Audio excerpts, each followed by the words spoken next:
Have you ever questioned what it truly means to be Machiavellian?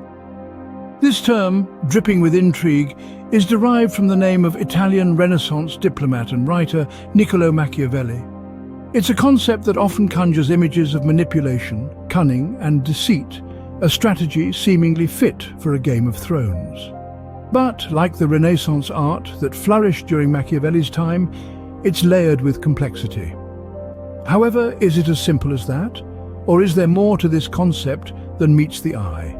Delving into the past, we find the roots of Machiavellianism in the pages of The Prince, penned by Machiavelli himself. The 16th century political treatise offers a unique glimpse into the foundation of this philosophy, laying the groundwork for what we understand as Machiavellianism today. Machiavelli's work, particularly The Prince, presents a stark departure from the idealistic views of governance prevalent in his time. Instead, he proposes a more pragmatic approach, one that prioritizes political survival over moral virtue. One of the central themes of The Prince is the concept that the end justifies the means.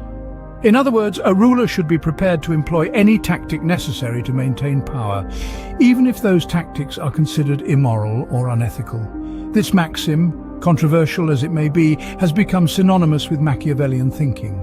Another key idea in Machiavelli's work is the belief that it is better for a ruler to be feared than loved. He argues that fear, unlike love, can be controlled and manipulated, making it a more reliable tool for maintaining control.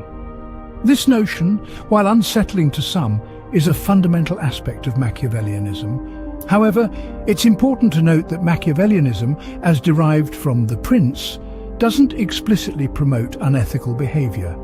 Instead, it offers a realistic perspective on political strategies, focusing on effectiveness over virtue. This brings us to a crucial question. Does Machiavellianism advocate for unethical behavior, or is it merely a pragmatic approach to politics? Fast forward to the present day, and the term Machiavellian has taken on a life of its own. It's evolved, becoming a concept that extends far beyond the political landscape that initially gave it life. In fact, Machiavellianism now has a place in the dark triad of personality traits, alongside narcissism and psychopathy. It's seen as a marker of cunning, manipulative behavior, often characterized by a ruthless disregard for morality in pursuit of personal power. But what does this mean in today's world? Well, it's not just politicians who might be accused of Machiavellian tactics. The corporate world, too, is a fertile ground for such maneuvers. Consider the high-stakes environments of boardrooms and trading floors, where power plays, strategic alliances, and calculated betrayals can be as critical to success as any business plan. Here, the Machiavellian ethos of the end justifying the means can be a key strategy. But it's not all underhanded scheming.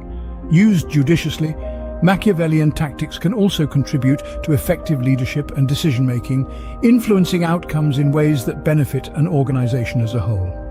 So, as we navigate the complexities of our modern world, it's clear that the lessons of Machiavelli are still very much alive. Whether we view them as cautionary tales or strategic guides is perhaps a matter of perspective. Machiavellianism, thus, is not merely a historical concept, but one that continues to shape our understanding of power dynamics. So, is Machiavellianism inherently negative, or is it a misunderstood concept? This question has been our guiding compass throughout our journey. We've traversed the landscapes of history and psychology, from the vibrant streets of Renaissance Italy to the bustling hallways of modern corporations. We started off by delving into the roots of Machiavellianism, discovering that its birthplace was in the mind of a 15th century Florentine political theorist, Niccolò Machiavelli, who proposed a pragmatic approach to governance, where the end justified the means. From there, we charted the evolution of Machiavellianism, witnessing its transformation from a political doctrine into a psychological construct. We saw how it came to represent individuals who possess a strategic, manipulative approach to interpersonal relationships. In our exploration of Machiavellianism today, we observed its manifestation in various aspects of modern life, from politics to business and even to personal relationships. We highlighted the dichotomy of views surrounding this concept, with some perceiving it as a negative trait characterized by manipulation and deceit, while others view it as a necessary survival skill in today's competitive world. Ultimately, we leave it up to you to form your own opinion about Machiavellianism. Is it a tool for the cunning and unscrupulous, or is it an essential strategy for navigating the complex world of power and influence? Remember, understanding Machiavellianism is not about endorsing manipulation, but about recognizing the complexities of power and influence. Until next time, continue to question and explore.